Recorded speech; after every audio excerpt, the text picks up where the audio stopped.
Hi friends, ನಮಸ್ತೆ. Welcome back to my channel Tanu vlogs. ಸಾಮಾನ್ಯವಾಗಿ ಎಲ್ಲರೂ ಇಷ್ಟಪಡುವ ಹಣ್ಣು ಹಲಸಿನ ಹಣ್ಣು.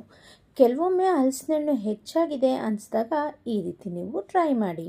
ಮೊದಲಿಗೆ 1 ಕಪ್ ಸಣ್ಣದಾಗಿ ಹೆಚ್ಚಿರುವಂಥ ಹಲಸಿನ ಹಣ್ಣು, ಬಾಳೆಹಣ್ಣು 1 ಕಪ್, ಹಾಗೆ ತೆಂಗಿನಕಾಯಿ ತುರಿ ಅರ್ಧ ಕಪ್, 3/4 ಕಪ್ಪಷ್ಟು ಬೆಲ್ಲ, ಹಾಗೆ 2ರಿಂದ 3 ಸಲ ತೊಳೆದಂಥ ಅವಲಕ್ಕಿ, ಹಾಗೆ ಏಲಕ್ಕಿ ಪುಡಿ ಅರ್ಧ ಸ್ಪೂನ್, 2 ಸ್ಪೂನಷ್ಟು ಜೇನುತುಪ್ಪ ಮಾತ್ರ ಮಿಸ್ ಮಾಡಬೇಡಿ, ತುಂಬ ಟೇಸ್ಟ್ ಎನ್ಹಾನ್ಸ್ ಮಾಡುತ್ತೆ ಈ ಡಿಶ್ಗೆ.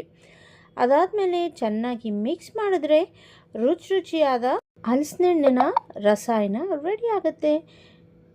ಈ ವಿಡಿಯೋ ನಿಮ್ಗೆ ಏನಾದರೂ ಇಷ್ಟ ಆಗಿದ್ರೆ ನನ್ನ ಪೇಜ್ ಫಾಲೋ ಮಾಡೋದನ್ನು ಮರಿಬೇಡಿ ಅಂತ ಹೇಳ್ತಾ ನಾನು ಹೊರಡ್ತಾ ಇದ್ದೀನಿ. ಮತ್ತೆ ಸಿಗ್ತೀನಿ ಮತ್ತೊಂದು ಇಂಟ್ರೆಸ್ಟಿಂಗ್ ಆದ ರೆಸಿಪಿಯೊಂದಿಗೆ. Thanks for watching. ಬಾಯ್.